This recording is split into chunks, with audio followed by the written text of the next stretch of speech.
There's a process for how you conduct marketing strategy. And then there's a process for how you install that strategy into a business. I know who I want to reach. I know it makes us different. I know the real problems we solve. I know the journey of our customer.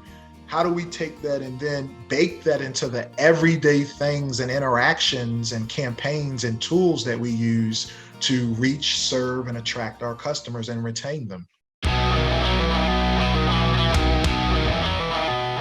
The following is brought to you by Thryv, the end-to-end client experience platform that helps you get the job, manage the job, and get credit.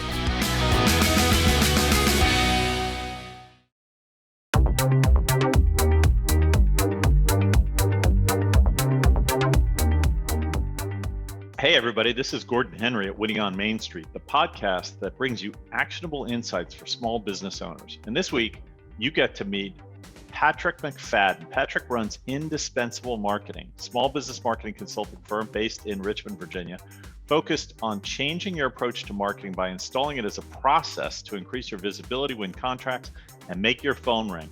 I gotta say, Patrick's kind of backed by popular demand. He ran one of the most popular sessions at Thryv Connect 20. That's the conference we had this year. It was a virtual conference for small businesses where we get together the best minds in small business products, marketing, customer expertise, and he just knocked it out of the park. Patrick has been selected as the American Express Open Forum Marketing Advisor for a small business community, so he kind of knows his stuff.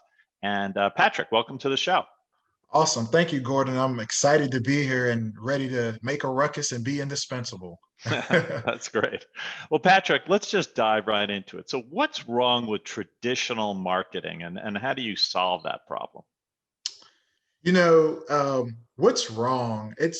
I would say it's actually right.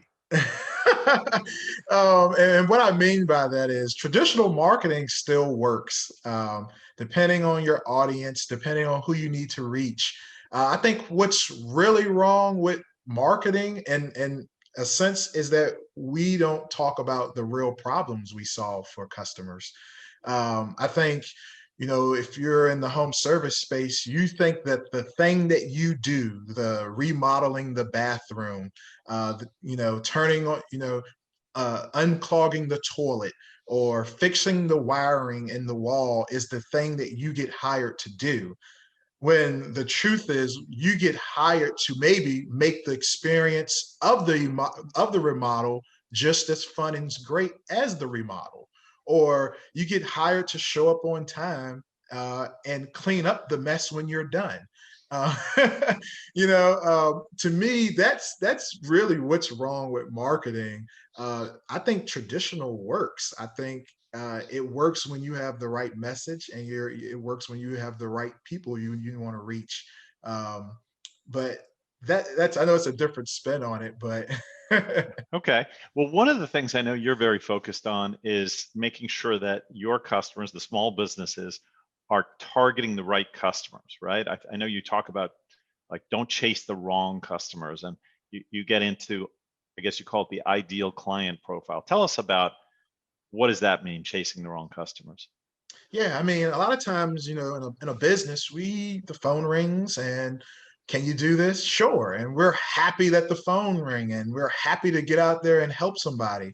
But the truth is, everybody is not our customer. There are people who do just pay late.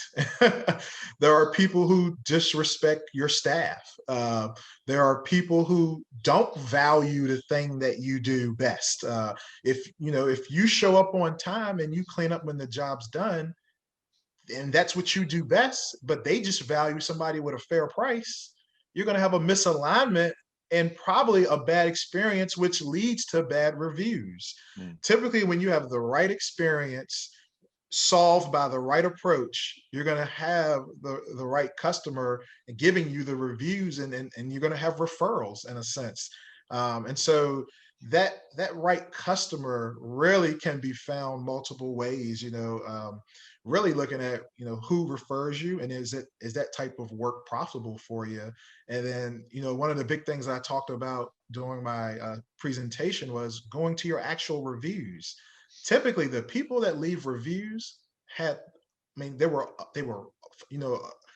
not appraised, but they were amazed by the experience you delivered. They were grateful that you solved the problem in the way that you did, and you did something enough that was worth making a remark about. And so that propelled them to go above and beyond for you because they felt you went above and beyond for them. And so the ideal customer really just stems from not saying anybody that has a kitchen is your customer. You can have a kitchen but not be motivated to solve your outdated kitchen problem. Mm. You could be a dentist, and just because I have teeth don't mean I'm motivated to solve my crooked tooth or chipped tooth problem. So you can't, walk anybody with teeth, anybody with a kitchen, anybody with a back is not your customer. Mm. So great point. How do you figure that out? I mean, if I am a kitchen remodeler, how do I figure out who is my ideal client? What's the process I go about to do that? Yeah, step one, you want to look at your existing customer base and segment it by profitability and referability. Who are those customers that, because you need to stay in business, and so if you're going to narrow your focus, you need to narrow your focus on those where you're profitable. And then second, referability. Then you take those customers and say, okay, these are customers who have obviously that generate profit for us and that enjoy what we do. They understand the value because they refer us. You get on the phone with them and you say, hey, how did you decide? Why did you decide to do business with us? And if they're a repeat customer, what made you decide to, do a second renovation with us? What is it that we do that others don't? Mm. If you were to refer us, what would you say? Hey, I know you may have been referred by your neighbor, John, but if you had to go looking for a remodeler like us and you had to search Google, what would you search? What would you look for? What type of information would, now that you've engaged a company like us and you are amazed and you are wowed by the experience, what things would you really vet when you're looking at a remodeler now? What are things would you look for? Would you look for images of past work? Would you look for testimonials from my neighbors? Would you look that I'm a part of an association? And then you build your website, especially your homepage, around that journey. Oh, we know these customers look for that we're licensed, bonded, and insured. We put that on the homepage. They look for testimonials or reviews. So we put a snapshot of that on the homepage. They look for us being our people to be well groomed and mannered. So we put smiling images of our staff on the about page. So it's all about starting with the profitability and referability, and then deep diving and really understanding and unearthing everything you can about how this client thinks, and how they want to buy and experience the service from you. All excellent points. So I assume then you take that information that you gathered from your customers, you, as you said, put it on your website, talk about the things that appeal to them, and then you would continue that in your marketing. So whether you're doing print advertising, online advertising, TV, any of those, you would continue that description, that image building around the facets of your business that people would be looking for. 100%. We believe that every business has a few channels that just always cross each other, right? So your website, so that would go into how you design your website. It would go into the keywords that you target. Your customers may not look for affordable. They may look for premier or luxurious or best. So you want to keep affordable out of your keywords. And so that goes to your SEO and to your social media. Now you know what type of content to present on your social media and to the type of images you need to showcase. You know that if they love your craftsmen or your text and they want your text to be educational and smiling, you may want to take pictures of them and post them on your social media. And then your email marketing, you want to infuse that into the campaigns that you send out. Let me see pictures of the different types of works and projects you can do for me. And then moving from there, you would go into your paid lead generation, your Google ads and your spend. And if you're going to be doing any social media advertising in those channels, and then, automations and your CRM, and then you make sure you're tracking that down in your analytics. So we began the show saying that one of the things you talk about is installing marketing as a process to increase your visibility, win contracts, and make your phone ring. So I want to focus on that word process. So that's what you mean by process, is starting with this idea of who am I trying to reach, and if I have a history, who is my ideal client, and then installing that or infusing that into each piece along this journey from the website through all the more. Is that what you mean by process? Absolutely. There's a process for how you conduct marketing strategy. Mm-hmm. And then there's a process for how you install that strategy into a business. And that's 100%, and the strategy I think the thing that makes us successful is that each one of those components we can evaluate. When you're talking about strategy, we can evaluate your ideal client, your competitors, your messaging, the journey of your customer, your current marketing strategies, any calendars that you have in place, and those are the things that actually make up the strategy. And then you move from, okay, how do I know who I want to reach? I know it makes us different. I know the real problems we solve. I know the journey of our customer. How do we take that and then bake that into the everyday things and interactions and campaigns and tools that we use to reach, serve, and attract our customers and retain them? Sure.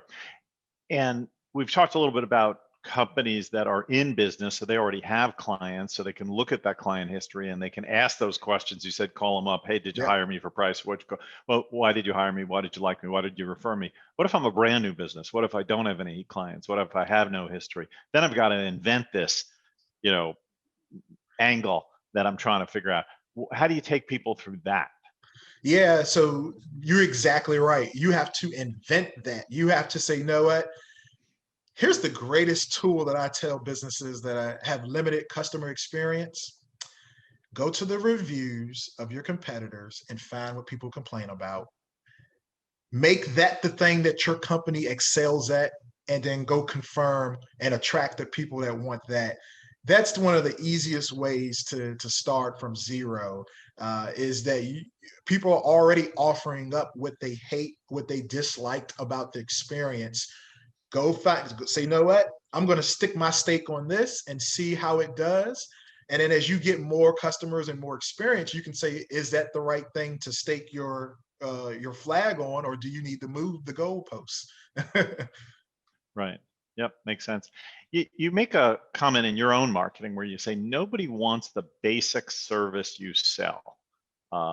You say matching your message to what your ideal client really wants is pretty much everything when it comes down to marketing. So you say nobody really wants the basic service you sell. When I hire somebody to clean my house, I'm not really interested in the cleaning. No, like this is so common. I give you an example. When somebody hires to remodel a kitchen, is it to really remodel the kitchen, or is it to give me a space where I can then create moments and really enjoy my family?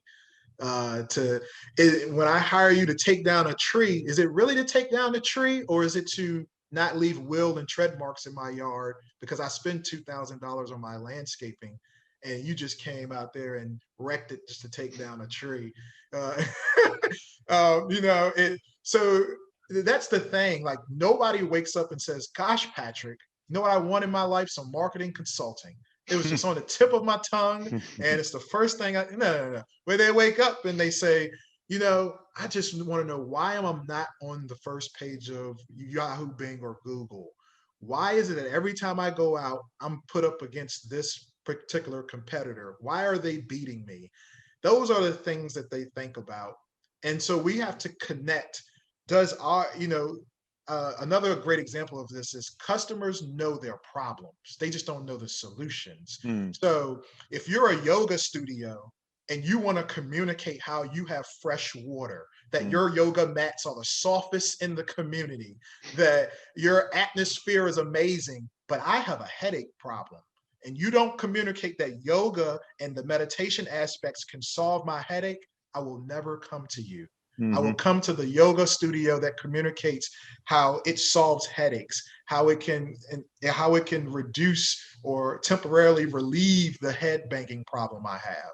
And so the basic service that you sell is irrelevant. You have to tie it to what their customer's real problem is. So it's really about understanding the customer or the prospective customer if I don't have a history in business, and then uncovering the real problem that I'm trying to solve for them, and then communicating that message so it resonates with their real problem as opposed to what I think their real problem, which is, cut my lawn or cut down my tree. Yeah. Yeah, in a Gotta, home service space, this is all across the board. You think that showing up to unclog the toilet or cut down the tree or remodel the kitchen is the thing. But when you talk to real customers, what they will say is, I just want somebody that gets back to me on a proposal. mm-hmm. I just want somebody to come out when they say they will. Yeah. I just, it's this, I just want somebody that doesn't give me an arrival time, but gives me maybe an appointment time.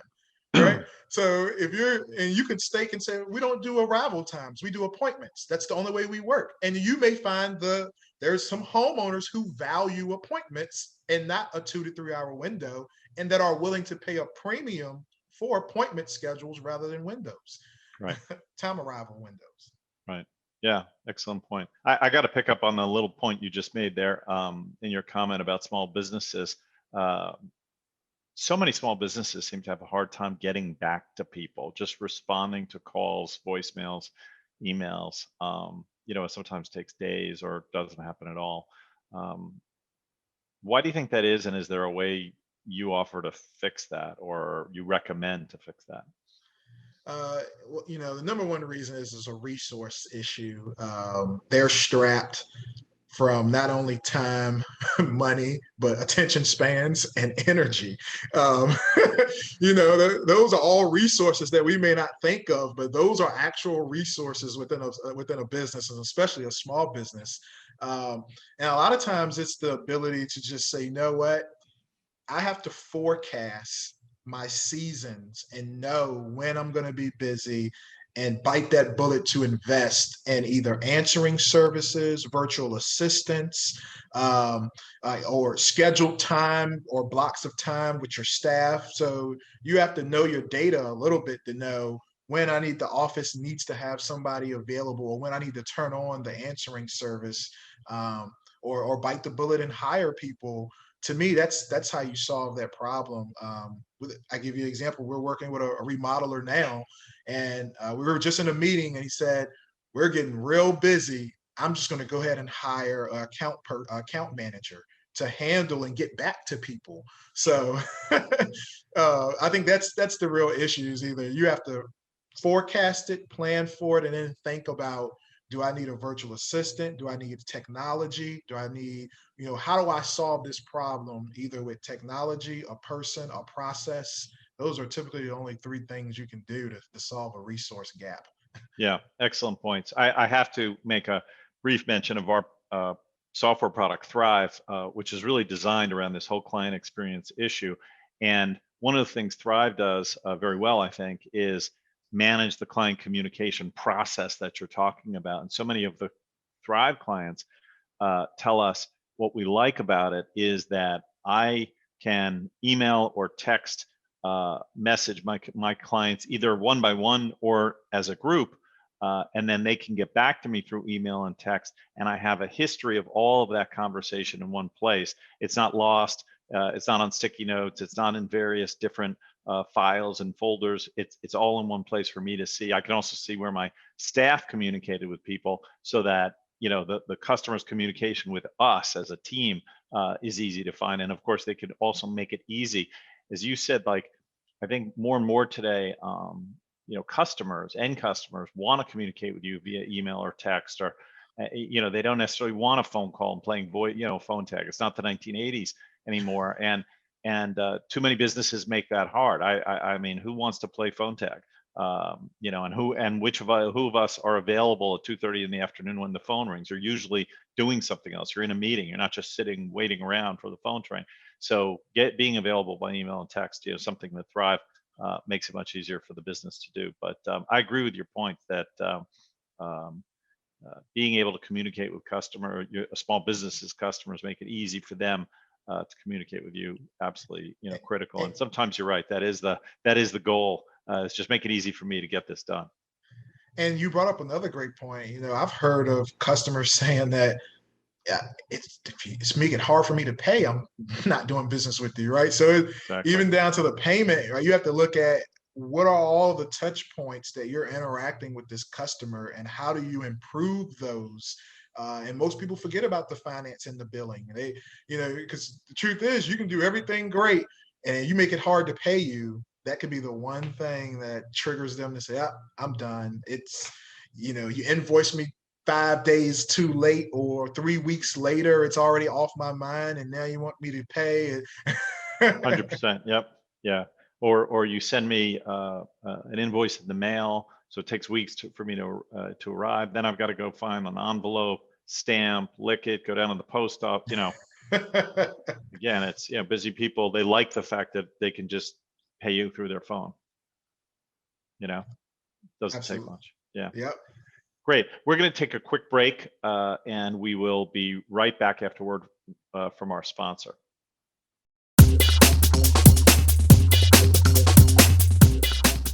Are you a small business owner paying too much in tax?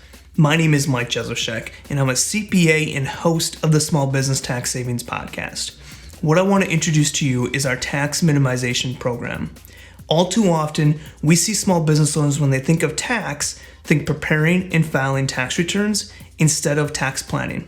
That is why we launched the tax minimization program. The goal of our program is to make sure that small business owners are paying the least amount in taxes as legally possible. As part of our program, you'll have access to a library of tax strategies along with implementation guides. So not only do you get to understand a tax strategy, but you'll have the guide on how to implement it in your business today. You also have unlimited access to our team to ask general tax questions. Have a tax strategy you want to run past us, or a tax situation that came up, feel free to reach out to our team. We also do monthly group training sessions and have a private Facebook group, and so much more.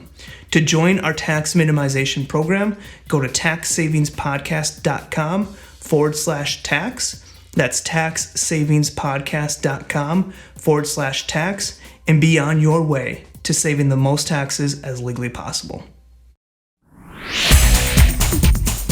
This episode of Winning on Main Street is brought to you by Thryv, the end-to-end client experience platform that includes everything small business owners need to meet their customers' expectations.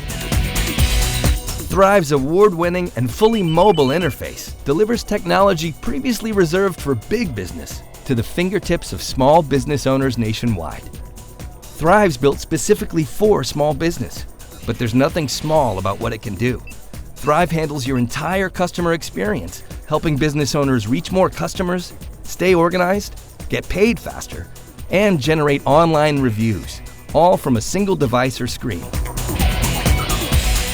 To learn more about Thryv, visit winningonmainstreet.com and click on Get a Demo.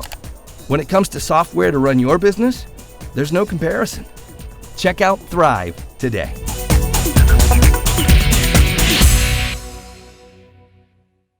So we're back with Patrick McFadden. Fascinating conversation about small business marketing. I want to jump into this question about content marketing. I know that's one of the things you talk about with your customers. And I know it's a popular topic today, but it seems to me it's really hard to rank for content these days because it's so competitive, whether it's Google, Yahoo, Bing. You want to get found. There's this idea that if I write some blog or information, how do you make that work for you where you can actually use that as a marketing tool to generate leads? Yeah, in the way that we practice and prescribe and develop marketing, we believe that every business has a content program. What goes into it, and because you're talking about how do you use that to facilitate those lead generation and conversion processes, a lot of times it's the simple things that we just don't even think about. I actually believe like your intake form is a piece of content that can facilitate the process of, it's just a good prospect. The way that you present your offerings, a lot of times when we are working with home service contractors, we actually do touch their proposals. We'll say, this doesn't demonstrate how the foreseeable results will look in working with you. And so a lot of times we'll have them add visuals and add befores and afters that they've even posted on social media, but we extract it from social and put it into that that lead conversion document, which could just be their proposal, and allows them to facilitate and amplify the things that are already working. And so I have a broader view of that content perspective, but a lot of times it's definitely the simple things like that that will help in the lead generation and conversion processes, and help facilitate that. And I know it's rare to actually even see a company help out with the proposal status, but if it doesn't aid in helping that client and positioning you as the best, I call it the obvious choice. Like, you need to make it very simple to say, okay, they have what I want. They can do it. I've seen, they've have examples of the work. They have a process in place. If problems, we're working with a company now where the biggest thing that they do is they have we call it a signature response to problems. And when things happen, they have a signature way that they respond. So we're going to talk about that, create it into a visual, make it a piece of content, amplify it on their website, push it out through social, and include it in their quotes and contracting proposals. And so that's facilitating and using content in a very practical way, but in how they are already operating. And then the other aspect of that is, the getting found part is just to understand, keyword research is the foundation of search SEO, search engine optimization, which is getting found on the search engines. So if you know that your customers search a certain phrase, you just learn how to integrate that into maybe the back end meta copy of the photo of that visual, and then on that particular page, and all those meta tags and page titles and things like that. But it's very easy once you have something that customers want to view and that appeals to them in their buying process. Mm-hmm.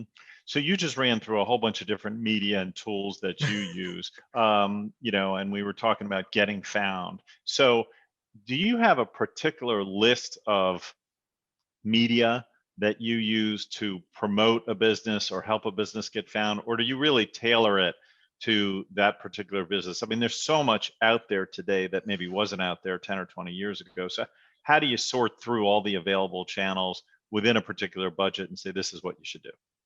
Yeah, I mean, for us, we're only going to pick about, depending on the size of the company and all those things, we really tailor it to the company. So we have certain clients where all they need is Google My Business, Yelp, and Houzz. There's no need to do it. We still set up those, if you want to call them satellite profiles or locations. So we may set up a profile on the other directories, but where we're going to actually participate, make offers, update and refresh content, add photos, are going to be on the three core.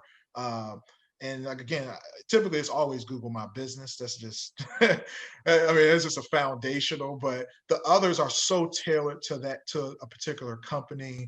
But we do, say, okay, now we need to make sure we're updating offers on here and the visuals and being an active participant on these three platforms that our clients hang out on and find us. Mm-hmm. Got it. We just have a few minutes left. I want to ask you a couple things more personal to you. First of all, you're based in Richmond, but your company, Indispensable Marketing, you do work nationally. So if somebody wants to contact you, they go to your website, indispensablemarketing.com, look you up, and you're happy to work with people really wherever they are, correct? Oh yeah, if you're a local business and you serve local customers, we can help you reach more of them. Yeah, great. Okay. And in terms of books or podcasts or other information out there, we were chatting before, anything in particular you recommend for people who just want to sort of get smarter on the subject? Yeah, I like books that are in times of distress and bad economic times. Mm, And then one book that I always like going back and looking at is the Guerrilla Marketing book in 30 Days. mm, Back in like 2008 when it was written and refreshed and updated. It's just those core principles of what's required to maintain and persist through bad economic times. mm. If you have that as the basis of your marketing, you'll make it through all great times and bad times because you've been consistent with the foundation, regardless of the tactics or where the customer wants to live and play and interact. Right. What's your perception right now? We're sort of at the hopefully tail end of this, COVID pandemic experience. There's light at the end of the tunnel with the vaccines. Government's sure spending a lot of money now to prime the pump. Is your feeling that now is going to be a good time for small businesses coming into this sort of next 3 quarters of 2021? Oh yeah, I mean, there's always a recorrection period, right? And we're coming up on that where if you were in the hospitality and restaurant business and had those bad forecasts, you're now about to, I mean, there's about to be a spike that goes straight up in the travel and hospitality and retail businesses. And I just heard the other day that, think about before COVID, people would say the event's in person, but you can pay $100 to get it online. Right? Remember those days? And now it's going to be, hey, the event's online, but if you want to come in person, it's double the fee. Right. Where it used to be, it was cheaper to, it's now going to reverse that. Going in person is going to double and triple that value and then online is going to be the dominant, where it used to be just going was the normal and online was the altered thing that we would do.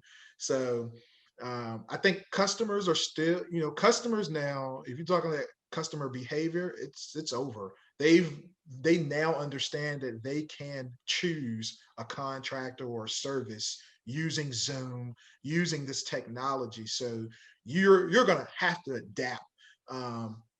From that standpoint, I think that's here to stay.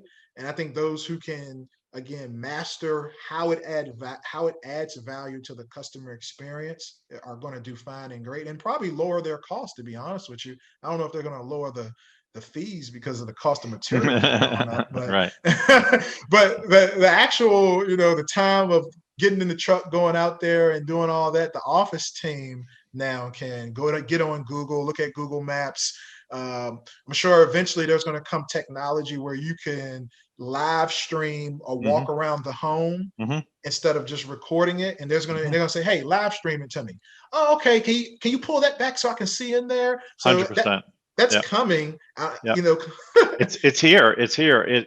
Funny you say that, because I just needed some home insurance, and it was a woman who said to me from the insurance company, normally I would come out to your house in person and I would walk around the house and take notes and take pictures, but I'm not going to do that during COVID. Can you just take your phone and walk around the house and show me each room? And I was like, sure. And in the whole thing took 20 minutes. She got as good, maybe better, a feel for it because she's able to take notes and type while I'm showing her, as you said, the live stream through my phone. It was like an iChat or whatever. And, saved her the time of driving out to see me, saved me the time of all the hello, how are you kind of stuff. And I got back to work as soon as I, hung up the phone with her. It was great. So I agree with you. It's here to stay, I think. A lot of these learnings.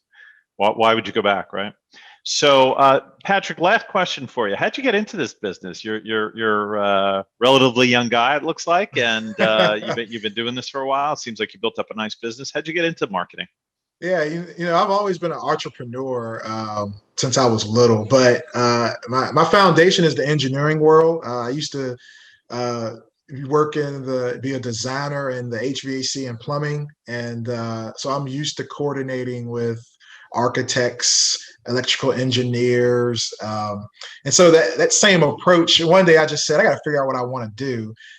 The engineering firm said they would pay me to go to college and get a degree in that, but I didn't want to be an engineer. I was like, I'm doing all this stuff on the side, making money. So I said, you know what? I ended up reading this book called 48 Days to the Work You Love by Dan Miller.